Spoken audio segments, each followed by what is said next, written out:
आपली संस्कृती, आपले संस्कार सदा राहू दे आपल्या सोबत। भारताच्या महान ग्रंथांचे आणि काव्यांचे संपूर्ण संकलन सबस्क्राइब करा तिलक।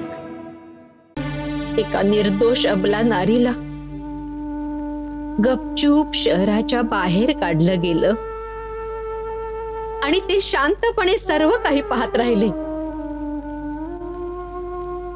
त्यांनी ठरवलं असतं तर त्यावेळी अयोध्येत प्रलयही आणू शकले असते।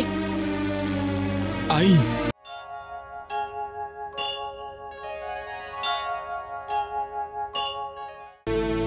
मी तर इथे नव्हते, पण ते तर होते।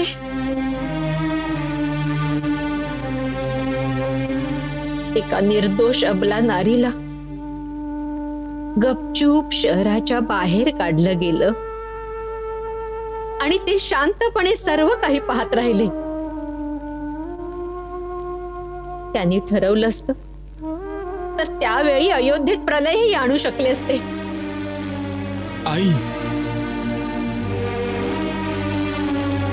असं म्हणतात की तू देव आहेस, कदाचित म्हणूनच तू इतका निष्ठुर आहेस, परंतु मी तर देव नाही, केवळ एक मानवच आहे, एक आई आहे।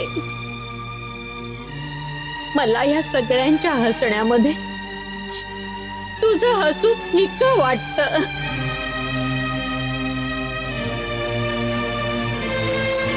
या राजमहालामध्ये सगळे हसण्याचं नाटक करतात, परंतु सर्वांच्या हास्याच्या मागे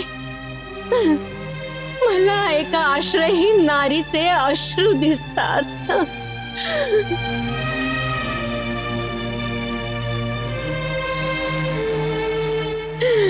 या सुनांमध्ये तिचं स्थान रिक्त दिसतं।